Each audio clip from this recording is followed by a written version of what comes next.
Friends, मैं Paltu Prasad Srivastava, an advocate and management consultant registered with bar council of Maharashtra and Goa, आजकल research कर रहे हैं और उसके ऊपर आपको लेक्चर दे रहे हैं। छोटे छोटे लेक्चर में, थोड़े छोटे छोटे वीडियो में समझाने की कोशिश कर रहे हैं कि इन्वायरमेंट लॉ होता क्या है। हमने जो रिसर्च के लिए नोट कर रखा है वो 10 से 12 एक्ट नोट कर रखा है, जिसमें एयर पॉल्यूशन कंट्रोल बोर्ड और वाटर पॉल्यूशन कंट्रोल बोर्ड और उसके पहले जो है list of various environmental law, ये तीन चार वीडियो बना चुके हैं जो कि प्लेस करेंगे यूट्यूब पर। लेकिन आज जो है पांचवा video wild life protection act 1972, India का जो एक्ट है पास बाय पार्लियामेंट 1972 का, वो बड़ा की पोजीशन है।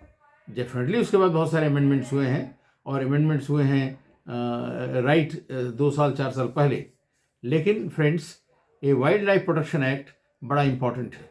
इम्पॉर्टेंट इसलिए है कि वाइल्ड लाइफ, शेर चीता भालू, वाइल्ड लाइफ जो है वो एक दूसरे पर बड़ा निर्भर करता है और बहुत ही ये इन्वायरमेंट को इफेक्ट करता है। अगर मान लीजिए एक स्पेसी जो क्रिटिकल स्पेसी है, शेर, लायन, टाइगर, अगर कम हो जाए, गायब हो जाए, तो जंगल के अंदर बहुत अनाचार हो जाएगा और लोग जंगल को डिस्ट्रॉय करना चालू कर देंगे।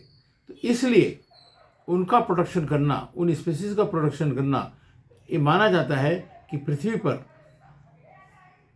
समन्वय रखने के लिए, बैलेंस रखने के लिए सब जो स्पीसीज हैं भगवान ने बनाया है उनका होना बहुत ज़रूरी है। एक दूसरे पर निर्भर है, वो ये बड़ा इम्पोर्टेंट है। और इसलिए ये वाइल्ड लाइफ प्रोटेक्शन एक्ट बड़ा इम्पोर्टेंट है। दूसरा, जिस तरह से इन्वायरमेंट चेंज हो रहा है और क्लाइमेट पृथ्वी को हिला रहा है, और ऐसा हो रहा है कि अगर क्लाइमेट चेंज को रोका नहीं गया और जो अपने बड़े उत्पाती गैस हैं उसको कम नहीं किया गया और हेल्दी ग्रीन एनर्जी पर नहीं आए हम लोग, तो पूरा संसार ही खत्म हो जाएगा।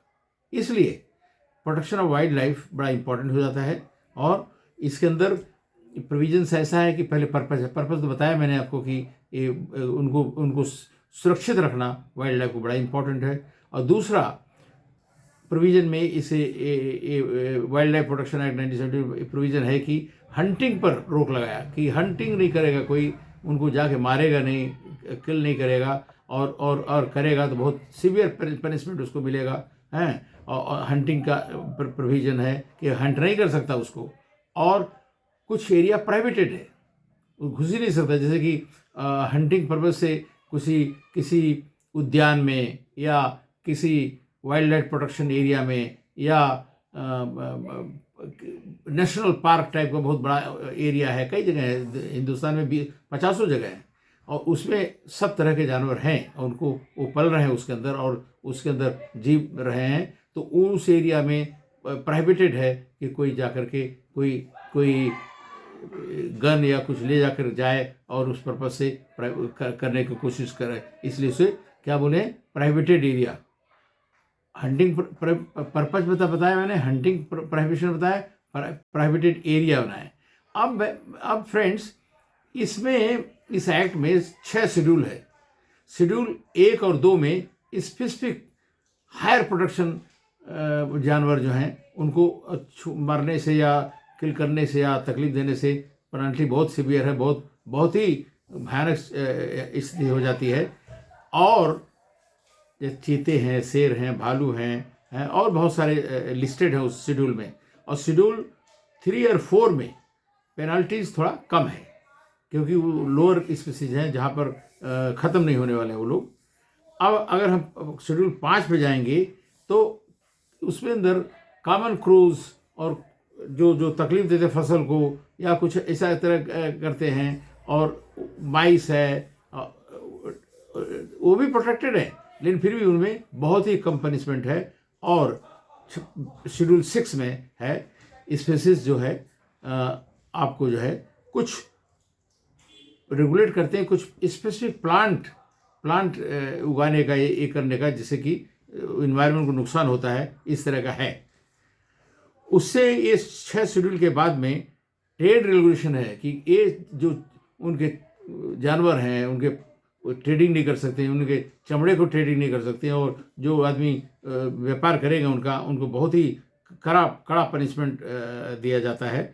और अमेंडमेंट, बहुत सारे अमेंडमेंट हुए हैं जिसके अंदर गवर्नमेंट बॉडीज़ को एम्पावर किया गया है कि जो है इनको रेगुलेट करे, और वाइल्ड लाइफ वार्डन नियुक्त किया गया है। वाइल्ड लाइफ वार्डन रेगुलेट करते हैं कि कोई वार्डन उनको देखभाल करने के लिए हैं और देखें कि कोई आदमी उनके ऊपर ज़्यादा ये नहीं कर पाए, नुकसान नहीं पहुंचा पाए।